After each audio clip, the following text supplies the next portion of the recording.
அனைவருக்கும் அன்பு வணக்கங்கள். நாம் வாரம் ஒரு திருத்தலம் என்ற தலைப்பிலே சென்ற வாரம் கோனேரி ராஜபுரம் சுயம்பு நடராஜர் திருத்தலம் பற்றி பார்த்தோம். இன்று நாம் பார்க்க இருக்கும் திருத்தலம் குன்றக்குடி அருள்மிகு வள்ளி தெய்வயானை சமேத ஸ்ரீ சண்முகநாதர் திருத்தலம் பற்றி பார்க்க இருக்கிறோம். வாருங்கள். அரசவனம் என்ற புராண பெயர் கொண்ட குன்றக்குடி சிவகங்கை மாவட்டம் காரக்குடியிலிருந்து 10 கிலோமீட்டர் தொலைவில் உள்ளது.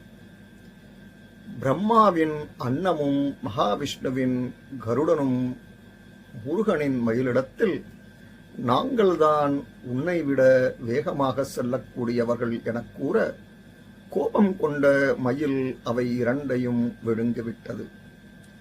பிரம்மாவும் விஷ்ணுவும் முருகப்பெருமானிடம் முறையிட அவற்றை மீட்டுத் தந்தார். மேலும் கோபம் கொண்ட முருகப்பெருமான் மயிலை மலையாக சபித்து விட்டார். மயில் தன் தவறை உணர்ந்து முருகனிடம் சாப விமோசனம் பெற்ற திருத்தலம்தான் இந்த குன்றக்குடி தலமாகும். மயில் கேட்டுக்கொண்டதற்கிணங்க மயில் வடிவத்தில் இருந்த இம்மலையில் முருகனும் எழுந்தருளினார். அருணகிரிநாதரால் பாடல் பெற்ற இத்தல மூலவரான சண்முகநாதர் 6 முகங்களைக் கொண்டவர். அகத்திய பாண்டவர்கள் மற்றும் கலிங்க நாட்டு மன்னர்கள் இத்திருத்தல இறைவனை வழிபட்டுள்ளனர். குடைவரை கோயில் சிற்பங்களுக்கும் சன்னதிகளுக்கும் இத்தலம் புகழ் பெற்றது.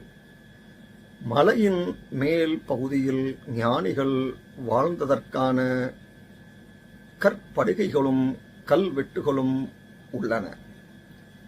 தல தீர்த்தம் தேனாறு, தல விருட்சம் அரசமரம்.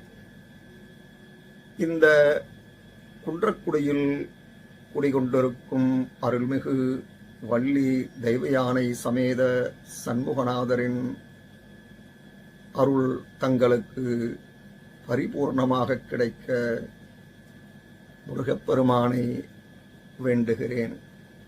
அடுத்த வாரம் இன்னொரு திருத்தலத்தின் மகிமை பற்றி பார்ப்போம். நன்றி, வணக்கம்.